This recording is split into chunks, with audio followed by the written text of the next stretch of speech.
Hello and welcome to Fierce. This program celebrates the diversity of LGBTIQ identities and perspectives. Fierce is produced in Bundjalung Country at 2NCR Lismore and can also be heard on podcast at fiercefm.podbean.com and in New Zealand on Fresh FM, as well as all over Australia through the Community Radio Network. This is Peter Lena, and I want to acknowledge the traditional owners of the lands where you are listening. They took care of these lands sustainably for hundreds of thousands of years and then shared this land with us at great cost to their own lives. I want to honour and thank them for the work they have done and continue to do to care for country and to sit on the earth. I also want to thank the fairies and crones who came before us in history to fight for our human rights, to love fiercely. Fierce. Fierce. And right now I'm in the bathroom at the Rochdale Theatre. The gorgeous assistant director of Witches Abroad, Dave Brodie. Hi Dave, how are you going? I'm going pretty good, besides being in a bathroom at the backstage of the theatre, you know. What's it like being an assistant director of a play? It's lots of surprise meetings and people asking a lot of you, but it's also pretty rewarding and fun, and I get a lot more choice of what's going on in the show, which is good. It's nice to be heard. I'm in the play, so what's it like when I just ignore what you want me to do? Well, that's a leading question. It challenges, Henry and I, the director, to consider what we're asking you to do, and we've got, a certain mindset of what we wanted to have happen, and so when actors come up and say, well, I didn't see this for myself, I want to do this, it, makes us think, oh, well, maybe there's another way to do it, and maybe there's a better way to do it. So it's good. Oh, thank you. That's nice. Yeah, I know. What's the cast like and what's the play about? The cast is good to work with. It's definitely one of the biggest casts that we've had down here at the Rochdale. It's a play adaptation of Terry Pratchett's Witches Abroad, which means there's, lots of fantasy and magic and fairy tale and scene changes, which makes, it harder for the people backstage, but also harder for the actors to, play so many characters. So it's a tough show to do, but very rewarding. Your mum is in the show and your brother's in the show. My mum is the president of the theatre company, and she's one of the two producers on this show. A lot of our city listeners are probably surprised to hear that it's all in the family like that. Families don't stick so close together as they do in a small town like we do up in the Northern Rivers, perhaps. Yeah, well, I think it was definitely became a family thing. It started just my mum doing it, and then I'd get dragged along to help her with backstage or something like that. And then my brother came along after that, and yeah, it's been a good way for us to connect as a family with all of our busy lives. And after, some losses in the family, it's been good to be able to have that shared interest that keeps us all together and connected and understand each other on a more personal level than just, oh, I see you in the house sometimes. Yeah. So your brother Morgan played my character in the rehearsal last night when I was at work, and he said he had to be the most eccentric he's ever been, and it was quite fun. Do you find that hanging out in the theatre has changed you? Like, are you more flamboyant? Are you more expressive of yourself? How is, growing up in the theatre, what's it been like, and how long have you been involved? Well, I've been involved in the theatre since I was 13, so that's 7 years. I think it has definitely made me more of an outgoing man than I would have otherwise been. But yes, flamboyant is a way that I do act and I will act, and I do blame the theatre completely and entirely. And so how's your love life? Severely lacking. Oh. Yeah, well, it's been good when it's good and bad when it's not, and at the moment I'm single after a breakup, and that's been good. Yeah, it's given me more perspective, more time to think about myself, and more time to dedicate to the theatre, which has always been good. Didn't need those distractions, but I'd be open. You are open, aren't you? Because you're bisexual? I am, yeah. It's wonderful to talk to bisexual, because often on Fierce I'm talking to trans people or lesbians or gays or queers. Yeah. But not many people who are bi are out or even talk about it. And we have a lot of bi listeners, obviously. Yeah. Well, I don't want to speak for everyone, but I think it's not as accepting as it could be, both in, heteronormative community and in the gay community. It's still something that's pretty, I don't know, you still get that look, when you say, oh, I'm bi, there's that, oh, okay, kind of thing. Which is okay, like, I'm fine with it, and I know people don't mean to do it. I can tell you, when I was 23, I came out as bi. Yeah. And then by the time I was 25, I had broken up with my girlfriend and I was single. And I thought, okay, I'm going to try men and give it a good go. You know what I mean? And then at 26, I had to make an intellectual decision to be gay. And that was, you know, because I was still bisexual, but I was really only wanting to have sex with men at this stage. Mm-hmm. What happened for me was I couldn't get a relationship. And part of that was because I was bi. And so no gay guy was giving me that love because they thought I would go off and be with a woman. Even though a lot of gay relationships are open, they're not so open to bisexuals. Yeah. But then in that process of having a relationship with a man, I realised I'm gay and now I identify as gay. Yeah. It's a big journey. Yeah, it is. I think maybe it's that worry that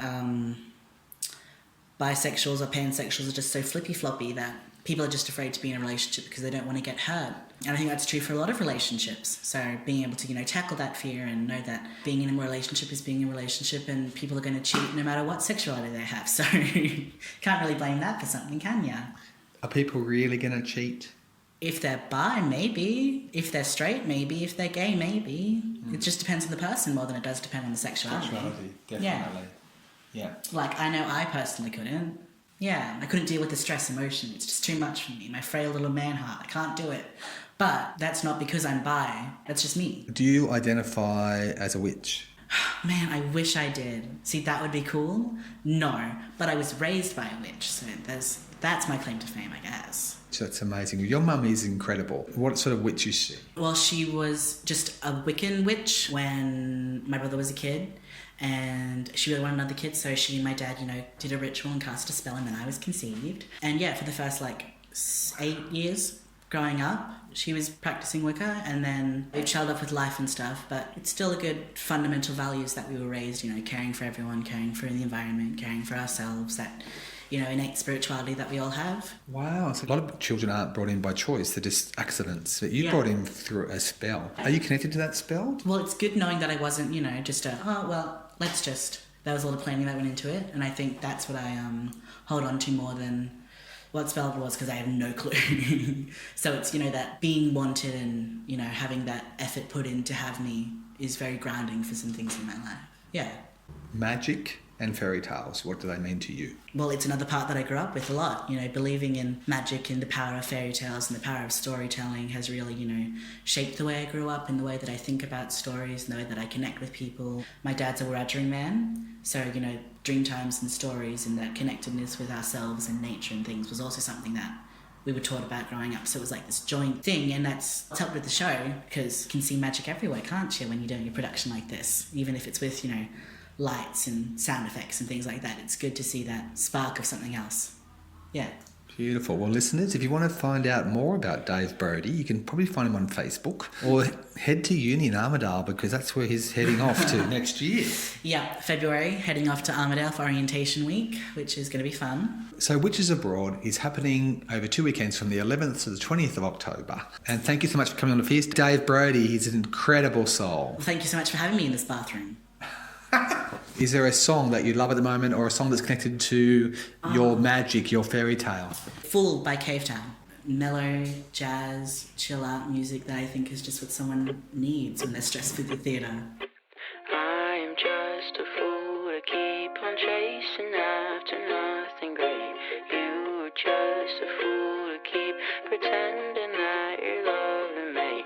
I don't know where I'm supposed to go.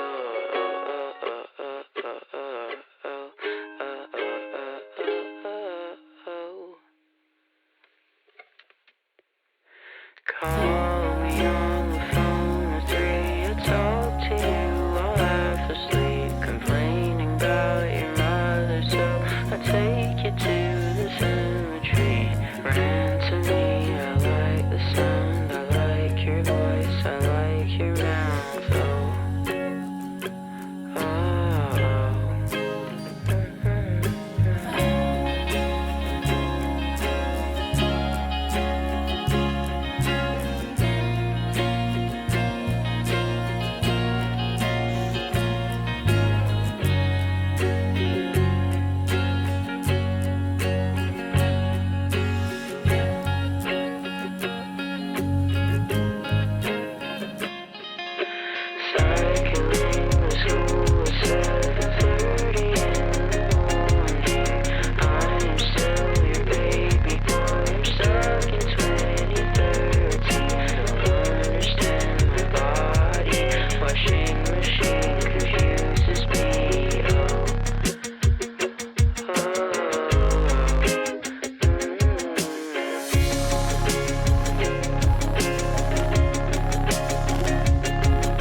such a fool to keep pretending that you're loving me. I don't know where I'm supposed to go.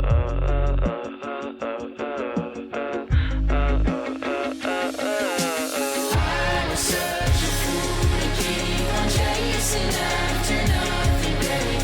You were such a fool to keep pretending that you're loving me. In the mirror, that boy, my tears, my joy.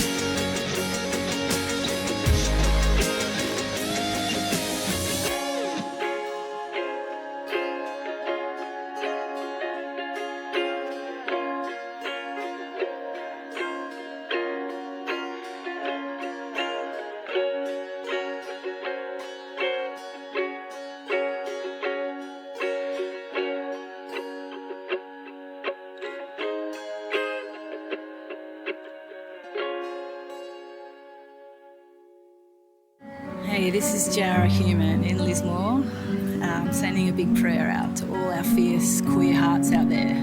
And this is Fierce FM. And right now we are talking to Aiden Gentle. Hi, Peter. And you've got an event happening very soon about building a rainbow. We will be building a giant rainbow. That's right. It's for Mental Health Month. The theme for Mental Health Month this year is Share the Journey. So we thought we'd share the rainbow with people and have a fabulous day out as well at the same time. Wow. Do you know what you're going to be building the rainbow out of? The person who actually created Shedding, Sophie Wilkes, she is a builder and an architect by trade. She came up with an incredible design. Sophie's very into sustainability and using recycled products. We'll be using pallet wood, sustainable paint, and all things green, because as much as we care about looking after people, we also care about looking after the planet down at Shedding. Beautiful. And so the Shedding Community Workshop, is that something that's open to all types of folk? Yeah, that's right. As a non-binary person myself, I actually found Shedding at the beginning of this year. There's so many groups and projects and things in the region that are actually really gendered.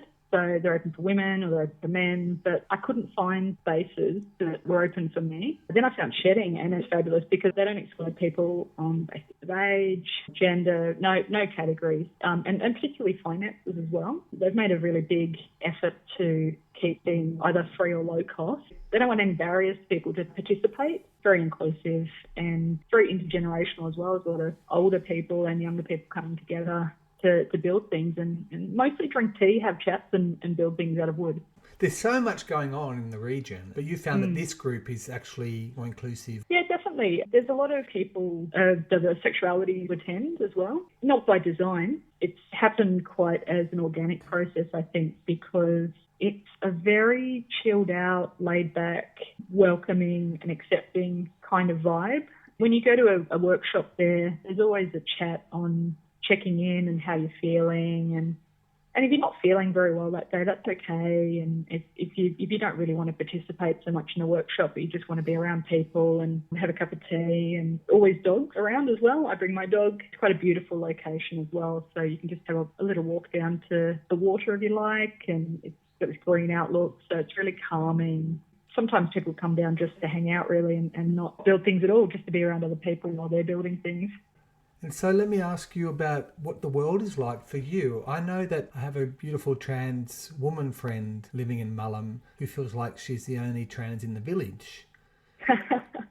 Well, there's definitely at least two of us then. It does feel a little bit like that. I have come from Sydney as well, so moving up to the Northern Rivers does have quite a different feel. When you're a minority and a minority and a minority, it does take some time to find your people. There's definitely less of us. We're not always that visible. I mean, you can't look at me and know that I'm non-binary. you can't expect to look at somebody and know that they're trans or non-binary anyway. We don't always pick each other either. We might have walked down it past each other on the street and not even known. I make a real effort to be visible wherever I can, because I'm aware that there may be, baby trans folks who get representation by knowing that we're out there. One of the things that I like to do is introduce my pronouns and encourage other people to do the same. So when you introduce yourself, hi, my name's Aiden, my pronouns are Aiden.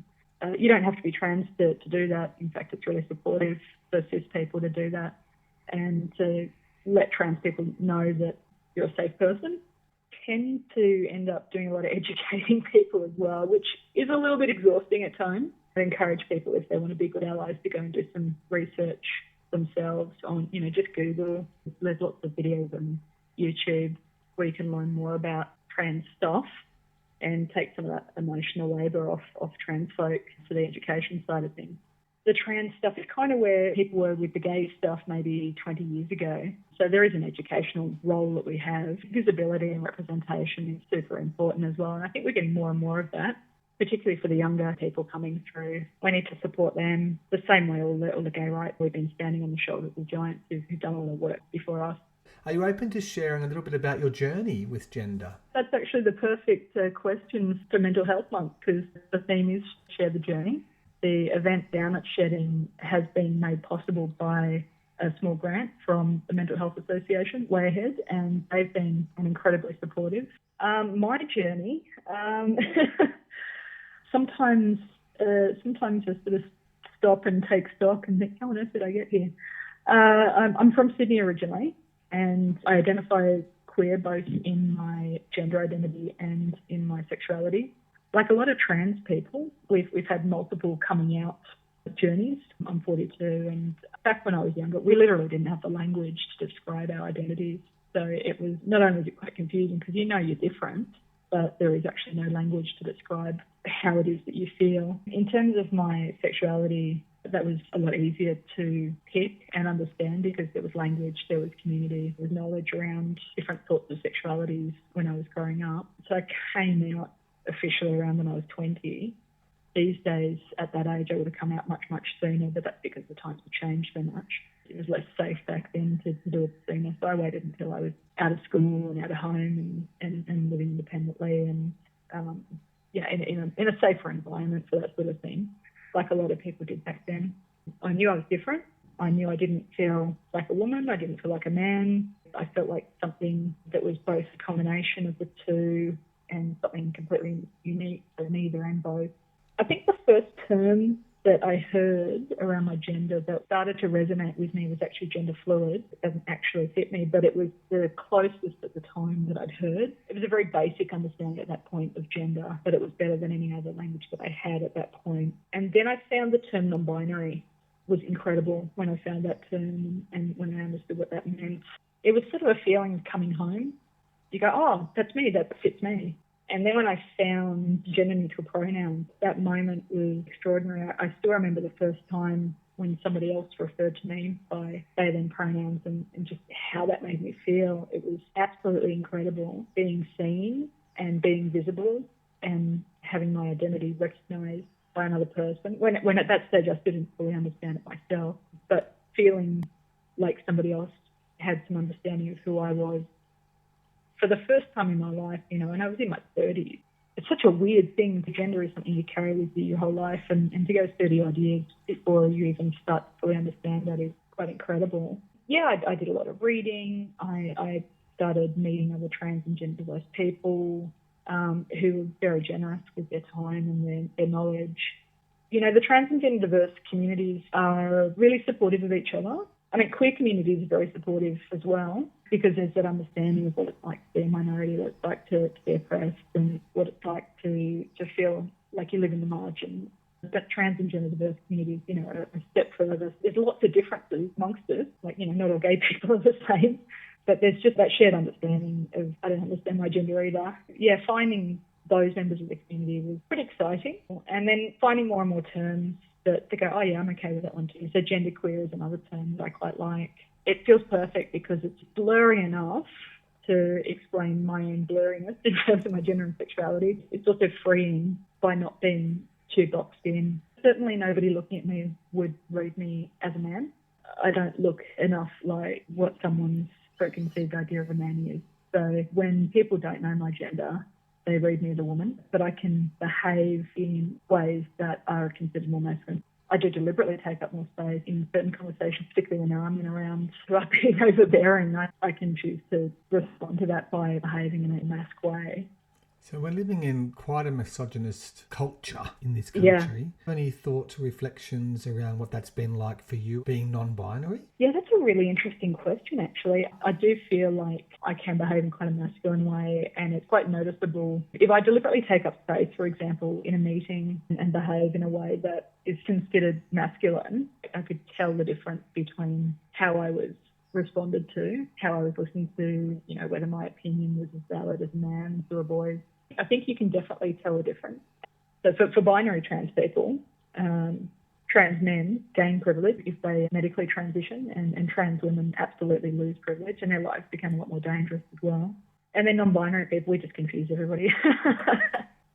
Research has shown that men speak more in meetings, and they also believe that women speak more. You can do something about that is to support female voices in the room, and if a woman says something and then 5 minutes later a man says something and then takes it as his idea, then one way to be supported is to say, oh yeah, well, that was so-and-so's idea first, well done you, as opposed to saying, oh yeah, this guy just said that, so suddenly not important. So that, little things like that, and that's something everybody can do to try and fight from the patriarchal forces that we deal with in our society, because as queer people, that's what you should do. We should all be banding together to fight the powers that are oppressing us all. Well, thank you so much, Aiden, for coming on to Fierce. And if people want to get out and find out more about the shedding community or come to the event, is there a website? The best way to get in touch with shedding is go to Facebook and look up Shedding Community Workshop. They do workshops all the time. There is an Instagram as well. Come on down on the 13th of October. Invite everyone to dress up, look fabulous. I'll be running around in a trans flag. We'll have some pronoun patches. We'll have gender-neutral toilets.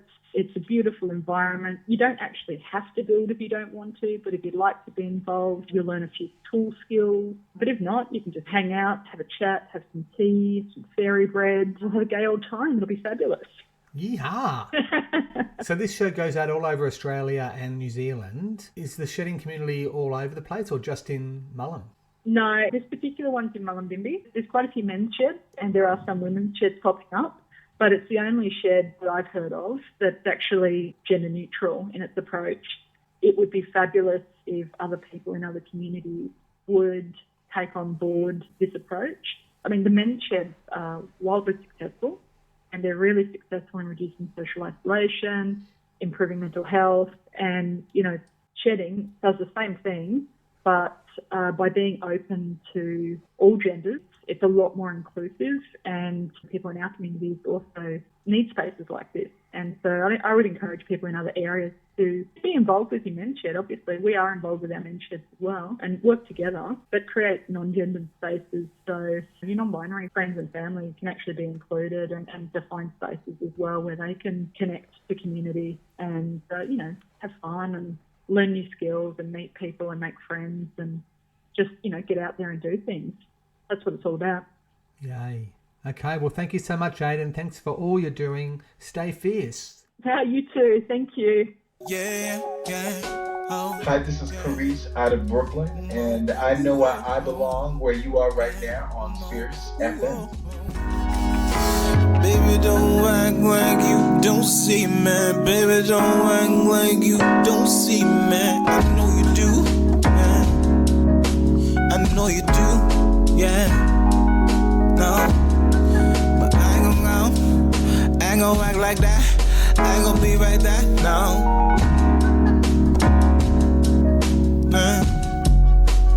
I'll tell you one more time, I don't belong in this world. I don't belong in this world. I don't belong in this world. No. Nah. No, I don't belong in this world. I don't belong in this world. No, I don't belong in this world.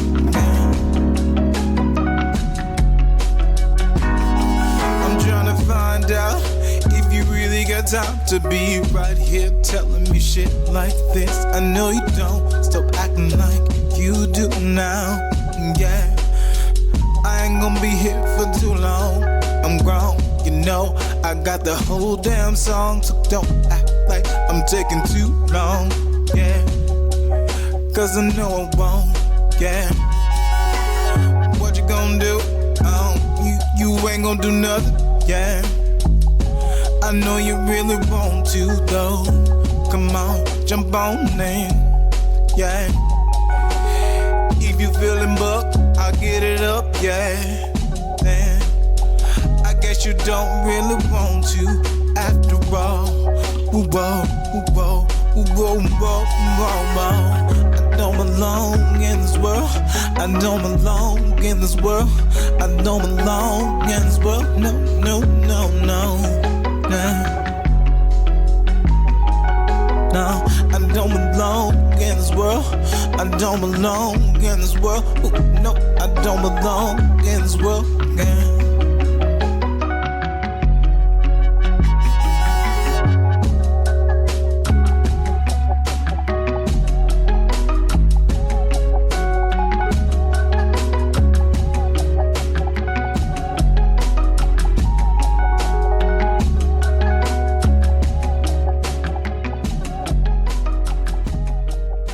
Thank you for listening to Fierce. This program celebrates the diversity of LGBTIQ identities and perspectives. Fierce is produced in Bundjalung Country at 2NCR Lismore and can also be heard on podcast at fiercefm.podbean.com and in New Zealand on Fresh FM, as well as all over Australia through the Community Radio Network.